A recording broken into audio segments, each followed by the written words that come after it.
begin, I would like to have a thought experiment with all of you. I would like you all to close your eyes and create a completely new animal, right? Something that does not already exist. There are no limitations, so let your imagination run wild. Go, you have 5 seconds to do so. Start.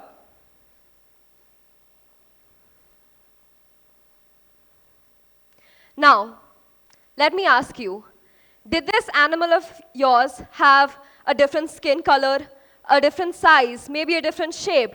Did it have fur, wings, horns, maybe some magical powers? Did it have many number of limbs or no limbs at all? Yes, it probably did. Now, did you see what your brain did right there? It didn't per se create something new. All it took was existing features and put it up into something that felt new. In simple words, our mind has to consume before it can create. A very good morning to all present here. My name is Anvita Srivastava. I'm an author, novelist, and I just graduated my grade 12. I also like to read, perform on stage, play any kind of sport, and make way too many stories in my head. As I said, our brains have to consume before they create. And I always had that first part of the equation set, that we are constantly consuming. And when I say consuming, I don't mean consumption of things. I don't mean shopping or buying things. No. I mean the consumption of thoughts, ideas, the people we meet, the conversations we have, the books we read, the movies we watch, the songs we listen to. Our minds are constantly consuming. And today, that's what I'd like to explore with all of you, the journey from consumerism to creativity. Now, as I said, I always had the first part of the equation set that, okay, we consume, but how it directly or indirectly led to creativity was something I didn't know. As children, we are always encouraged to, be creative, be innovative, and before we know it, we are enrolled in a number of extracurricular activities. Football, tennis, there's drawing, Bharatanatyam, and if you were someone like me, probably all 4. We are pushed to be creative, and yet, no one really tells us what creativity is. For me, that was a simple definition. I thought to be creative meant to be different. But that bubble broke for me very recently.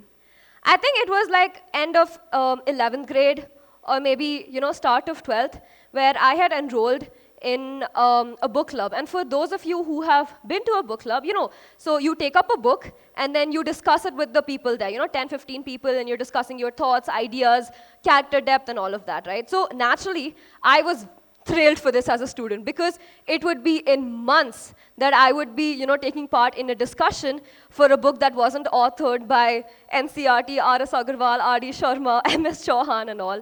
So I was very excited.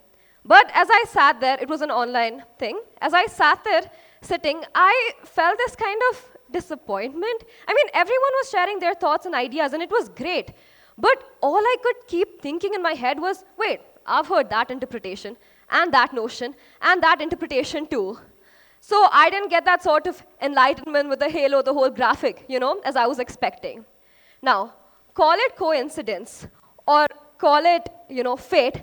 The very same week, I came across this book, Steal Like an Artist, by Austin Kleon. The book begins with Picasso's famous, "Art is theft," followed by a rather intriguing quote, "What is originality if not undetected plagiarism?" And this stopped me in my tracks, because what do you mean all that could have been said and done has already been said and done? It's rather cynical if you think of it first. But as I progressed through the book, I realized that I had been asking the wrong question all along. My idea of creativity was wrong all the while. Because humans don't create in isolation, no. They create with an already existing set of colors and paints through which they paint their own unique painting. Even in my journey for writing, I remember so I was, I think, in 5th or 6th grade when I enrolled professionally in my first creative writing class. And my mentor, so the very first piece that I had given her to read, she didn't even finish reading the whole thing. She stopped midway and she asked me, "Anvita, is this how people talk? Is this how people look at their surroundings?" And I said, no, because I had written it in a very polished way, using big words and everything. And I said, no, but you wouldn't really want me to write it colloquially, how people think, how people see. And she said, no, that's exactly what I want you to do. I want you to write something that people can put themselves in. I want you to write something that people can relate to. And at the time, it was rather puzzling for me. Because if I had to write something that everybody could relate to, where was the creativity in that? But I didn't question her judgment then, and I am glad I didn't, because 3 years later, I was published in an anthology, Pills of Chills, along with 4 other young writers like me. And the very next year, I published my solo debut novel, A Leafy Affair. And all the while, I realized that I had been mistaking creativity for novelty. I had been mistaking creativity for originality. But creativity isn't that. It is about taking something deeply familiar and showing the world the same thing, but in a different lens. Even my idea for my book, people ask me, right, that, oh, where did you get these ideas? And the humble and modest thing to do is, laugh a little and say, no, I don't know, I just get them. But no, not really. You don't just get them.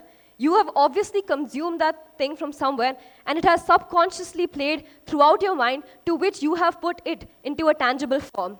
For my book, Leafy Affair, I have personified plants to, talk about the nuances of human relationships, of human connections. And where did I get this idea from? When I thought back on it, I realized that I would see my parents watering our potted plants in the balcony, and my mom especially. I would see her talk to the plants in a sort of conversational way, like, oh, you look so dry today, and Bangalore weather hasn't been nice to you. And subconsciously, I had consumed those experiences of her and written something tangible out of it, right? And I had, by consuming the same experiences as everybody else, I had found something to call of my own. Furthermore, afterwards, I was also invited to a school to be a chief guest for these children. And these children were like really small, aspiring writers, avid readers. And they were about, I think, in 3rd or 4th grade. So a lot of them asked me, right, ki, how did you know that plants felt this? How did you know that, they were going through this? And I whispered to them and said, I talked to them. I talked to them and I asked them. So I don't know if they believe that or not, but what I tried to show them through all of that was that you need to give yourself some time, some space to imagine, right? Nothing really comes by itself. All the things we read, we see, we watch is what we make our opinions of every day. And all the more choices, all the more experiences we have, all the more opportunity we get to create. Even if you take the best pieces of literature or movies or films, they've obviously been inspired from somewhere. Take the recent film Dhurandhar, for example, right? A blockbuster hit. But let's be fair. Indian cinema has given us all of those themes already. It has given us the patriotic spy, the hero.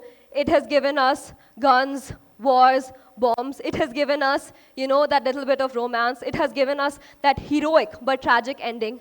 But what made this film have fans go crazy for it? Perhaps the storytelling, perhaps the soundtrack, perhaps the way it was split into chapters. But there is one thing for sure. It left a deep connection with the audience that stayed long, long after the credits rolled on the movie screen. And that's what I think creativity is about. We have been subjected to so much consumption on an everyday basis that we get all the more chance to create, right? Creativity isn't always about whipping up a piece of poem or writing a story or, creating music. No. I say a t-shirt into a fashionable outfit. That's creativity to me. 3 ingredients into fabulous dinner. That's creativity. Low budget for your friend in a gift, so you make your own handmade gift. Creativity, Didn't understand a concept in class, so you made your own analogy. That's creativity. While writing, people would ask me, I think I was in 8th or 9th grade when my books came out, they would ask me that, how would you handle your studies along with writing? But I didn't really have an answer, because for me, writing wasn't a separate thing that I had to do apart from the things I already did. It was a form of outlet for me. It was my form of creativity. And I'm sure each and every one of you have that creative artist inside of you. You just need to give yourself a little time to figure out who you are. And people might argue that yes, the content we consume is what, defines us. But while that is true to a certain extent, I think it more depends on what you do after it, right?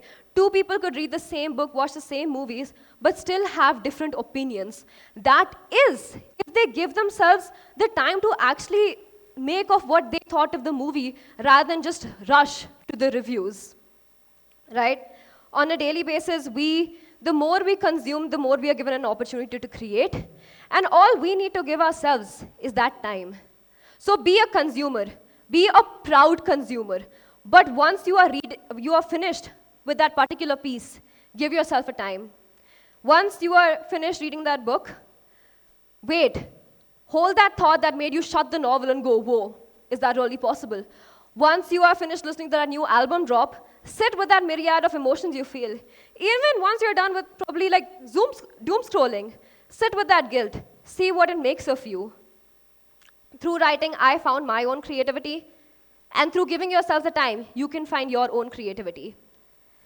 By tomorrow morning, you will have consumed a lot of things. And let's be fair. Right now, we are stuck in a perpetual state of consumption. All we do is consume, digest, consume, and repeat. And let's be fair, only consumption is boring. Only consumption is futile, right? It makes our subconscious behave in a zombie-like way. In fact, researchers have actually shown that once your brain is actively involved in thinking, there is an increased dopaminergic effect. So to say that thinking, to be creative, isn't something that we need to inculcate in ourselves, but something that biology already demands of us. All we need to do is give ourselves the chance. Give ourselves the opportunity for the amount of consumption we've been subjected to. Give ourselves the opportunity for the creative, innovative person we are, probably 2 thoughts away from being. So let's break that cycle today. Let's change that today. Consume, repeat, create, repeat. Consume, digest, create, repeat. By tomorrow morning, you will have consumed about 100 GB worth of data and 1,000 more thoughts. And my question really isn't that what you consume and what you don't. My question is, which one of those thoughts, ideas, notions are yours to conquer? Which one of those ideas will be yours to make? There are 2 kinds of people in this world, my friends. Those who simply just consume, and those who consume to create. My question for you is, which kind of person are you? And more importantly, what kind of person do you want to be?